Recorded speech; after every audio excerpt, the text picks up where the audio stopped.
အားလုံးပဲမင်္ဂလာပါကိုတိုင်း football YouTube channel ကနေကျွန်တော်ညီကိုတွေကိုပြန်လဲကြိုဆိုလိုက်ပါတယ်ဒီညကိုတိုင်းကြိုက်တဲ့ပွဲစဉ်လေး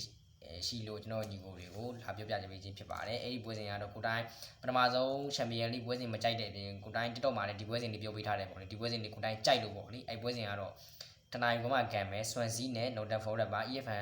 EFN ကန်တာပါအဲ့တော့ Swansea နဲ့ Nottingham Forest မှာဒီ Nottingham Forest ကပေါက်နေတဲ့ပေါက်ကြီးတစ်ခုကိုကြည့်ရမယ်ဆိုတော့ 1+15 ပြားအနိုင်ပေါက်နေပြီကိုပေါင်းစရာ3လုံးကို60အနိုင်ပေါက်နေပါတယ်Nottingham Forest ကအရင်ဘက်ကကန်ခဲ့တဲ့ Arsenal နဲ့ပွဲမှာဒီနီးပြအသစ်ပေါ့လေ Fosso Kokuri ပေါ့လေဒီစပါနီးပြ Fosso Kokuri က Nottingham Forest အသင်းကိုကန်တဲ့ချိန်မှာ Arsenal က3ဂိုးပြတ်နဲ့နိုင်သွားပါတယ်နိုင်သွားဖြစ်တဲ့အတွက်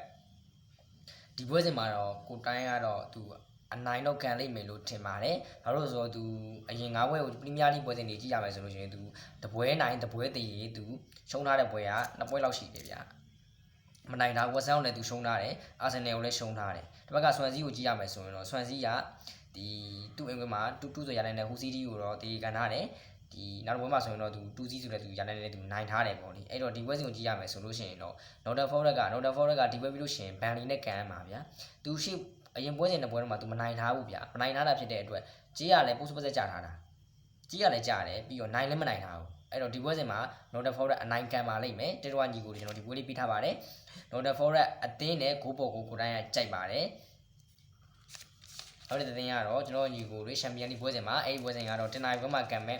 ဘိုင်ယန်မြူးနစ်နဲ့ရှယ်ဆီပွဲပါဒီပွဲစဉ်ကိုကြည့်ရမယ်ဆိုရင်တော့ဘိုင်ယန်မြူးနစ်ကပေးထားတဲ့ပေါက်ကြီးတစ်ခုက 1+50 ပေါက်နေပြီးတော့ဂိုးပေါင်းစရာ3လုံးကို35အရှုံးပေါက်နေပါတယ်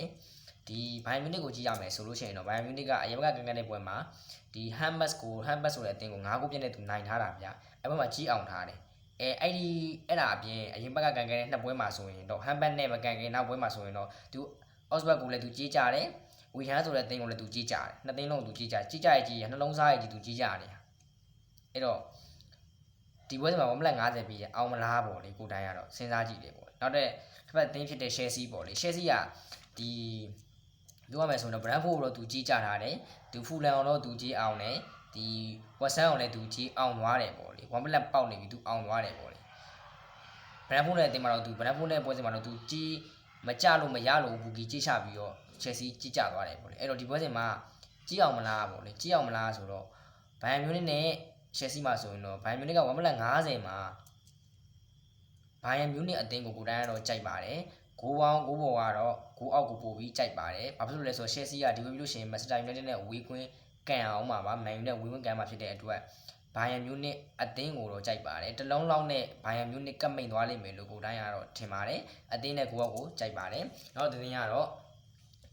PSG နဲ့အတလန်နာပါ PSG ပေါက်နေတဲ့ကြီးတန်းတစ်ခုက1-45ပေါက်နေပြီးတော့ဂိုးပေါင်းဈေးက3လုံးကို30အရှုံးပေါက်နေပါတယ် PSG ရရင်ဘက်ကကန်ကန်တဲ့လမ်းတဲ့ပွဲစဉ်မှာသူကြီးအောင်ထားတယ်ပေါ့လေကြီးအောင်ထားတယ်အရင်ပွဲစဉ်ကတော့မအောင်ဘူးအန်ကားကိုလည်းကြီးကြတယ်နန့်ကိုလည်းသူကြီးကြတယ်ဒီလမ်းဆိုတဲ့အတင်းကြမှာသူကြီးအောင်ပေးထားတာပေါ့ဒီပွဲစဉ်မှာ1-45ကြီးအောင်မလားပေါ့လေဒီမတင်းကိုကြည့်ရမယ်ဆိုရင်တော့အတလန်နာက4-1နဲ့ Leeds ပွဲအသင်းကိုသူနိုင်ထားတယ်အဲ့တော့ကြီးအောင်ထားတယ်ပါမာကိုသူကြီးကြတယ်ပီဇာကိုသူကြီးကြတယ်အဲ့တော့ကြီးနှစ်ခါကြပြီးကြီးအောင်ထားတာဗျာ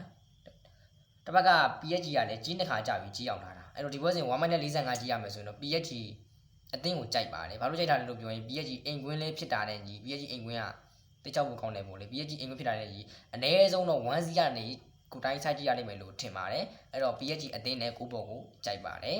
်နောက်တဲ့တင်ကတော့လက်ပါဘူးနဲ့အက်တလက်တီကိုမက်ဒရစ်ပါပေးထားတဲ့ပေါက်ကြီးတစ်ခုကိုကြည့်ရမယ်ဆိုရင်တော့1- နဲ့လက်ပါဘူးကနေပြီးတော့1- နဲ့20ရှုံးပေါက်နေပါတယ်ကိုပေါင်းစီက3လုံးကို30အနိုင်ပေါက်နေပါတယ်လက်ပါဘူးကြီးက1- နဲ့20အဲ့ကြီးမမြင်ဘူးကျွန်တော်သိလားအဲ့ကြီးတိုင်းကျွန်တော်မမြင်ဘူးဗျာအဲ့ကြီးကမက်ဒရစ်လိုတင်မျိုးပေးအက်တလက်တီကိုမက်ဒရစ်မျိုးတင်းကိုပေးတာဗျာအက်တလက်တီကိုမက်ဒရစ်တင်ရလဲပြောရရင်စုပ်ရှားနေတာပဲဗျာဟိုမှာသိရမလားအလာဘက်ကိုကြီးကြပြီးတော့သူဗလာရီးကျမှသူအင်ကွင်းမှာ1 plate ကြီးပေါက်ပြီးမှသူကြီးအောင်သွားတာဗျာသိလားဘက်ကလက်ပါဘူးကလည်းဘန်လီကိုကြီးကြပြီးတော့အရင်ပွဲစဉ်တစ်ပွဲကသူကြီးအောင်ထားတယ်ဗျာဒီ level တွေပြီးပြီးသူအောင်ထားတာအာဆင်နယ်ရောနယူကာဆယ်ကိုသူနိုင်ပြီးတော့ကြီးအောင်ထားပြီးတော့ဘန်လီကျမှသူကြီးကြထားတာအဲ့တော့ဒီပွဲစဉ်မှာ1 နဲ့20ပေါက်နေတယ်1 နဲ့ပြီးကျွန်တော်ကြောက်တယ်သိလားကြောက်နေတာဗျာသိလားအဲ့တော့လက်ပါဘူးနဲ့အက်တလက်တီကိုမက်ဒရစ်မှာ9ပေါ်9ကိုပဲကျွန်တော်တို့သွားလိုက်ရအောင်ဆိုလက်ပါဘူးကဒီပွဲပြီးလို့ရှိရင်အေဗာတန်နဲ့အိမ်ကွင်းကန်ရမယ်အက်တလက်တီကိုမက်ဒရစ်ကမိုလောကာနဲ့အဝေးကွင်းသွားခံရမယ် အဲ့တော့ကိုတိုင်းကတော့ဂိုးပေါ်ကိုကြိုက်ပါတယ်လီဗာပူးကဘယ်တော့မှဂိုးကိုညဂိုးကိုပြောပြရင်တော့သိရမလားဒီညသွင်းတဲ့အထက်မှာမရှိဘူးဗျာလီဗာပူးကအဲ့တော့ရရတယ်လို့သွင်းတဲ့အထက်မှာလီဗာပူးပါတယ်အဲ့တော့3-30မှာဂိုးပေါ်ကိုကြိုက်ပါတယ်အသင်းတွေကတော့ကိုတိုင်းမကြိုက်ပါဘူးဂိုးပေါ်ကိုကြိုက်ပါတယ်နောက်ဆုံးသတင်းမှာနောက်ဆုံးသတင်းကတော့ကျွန်တော်အေဂျင့်နဲ့အင်တာမီလန်မှာပေါက်နေတဲ့ပေါက်ကြီးတစ်ခုကိုကြည့်ရမယ်ဆိုရင်တော့အင်တာမီလန်ကနေ1.45ပေါက်နေပြတယ်ခုပေါင်းစီက3လုံးကို25အနိုင်ပေါက်နေပါတယ်ဒီအင်တာမီလန်ကိုကြည့်ရမယ်ဆိုရင်အင်တာမီလန်ကတပွဲနိုင်2ပွဲရှုံးထားတာဗျာအင်တာမီလန်ကတစ်ဘက်ကအေဂျက်ကိုကြည့်ရမယ်ဆိုရင်တော့အေဂျက်ကသူ2ပွဲနိုင်ပြီး2ပွဲသေးကြထားတာဗျာဒါပြီးလို့ရှိရင်အေဂျက်က PSV Ion နဲ့ကန်ရမယ်ဒါပေမဲ့အေဂျက်ကသူ့ရဲ့ဟိုမှာတော့သူ့လိမှာတော့အဆင့်ကတော့အဆင့်3ပေါ့လေသူ့လိမှာတစ်ဘက်ကအင်တာမီလန်ကိုကြည့်ရမယ်အင်တာမီလန်ကသူ့ရဲ့လိမှာဆိုရင်တော့အဆင့်က17တောင်ရောက်နေရဗျာသူဘလောက်ရှုံးလာလဲဆိုရင်တပွဲပဲနိုင်ပြီး2ပွဲလုံးရှုံးတာဗျာအင်တာမီလန်တို့အသင်းကြီးကအဲ့တော့ဒီဘက်မှာ1.45ပေါက်နေတယ်ကိုတိုင်းကတော့ကြီးအောင်လိုက်မယ်လို့ထင်ပါတယ်အင်တာမီလန်အသင်းကိုကြိုက်ပါတယ်3.25ဂိုးပေါင်းစီးမှာဂိုးပေါ်ကိုလည်းကြိုက်ပါတယ်အဲ့တော့ကိုတိုင်းကတော့အင်တာမီလန်အသင်းနဲ့ဂိုးပေါ်ကိုကြိုက်ပါတယ်ကျွန်တော်ညီကိုတွေစင်ပြကြလိမ့်မယ်လို့ထင်ပါတယ်ကိုတိုင်းအရှုပ်ကလေးပြန်ပြီးအရှုပ်ကလေးကိုကျွန်တော်ကိုတိုင်းပြန်ပြီးပြောပြပါမယ်ဒီပွဲစဉ်ကတော့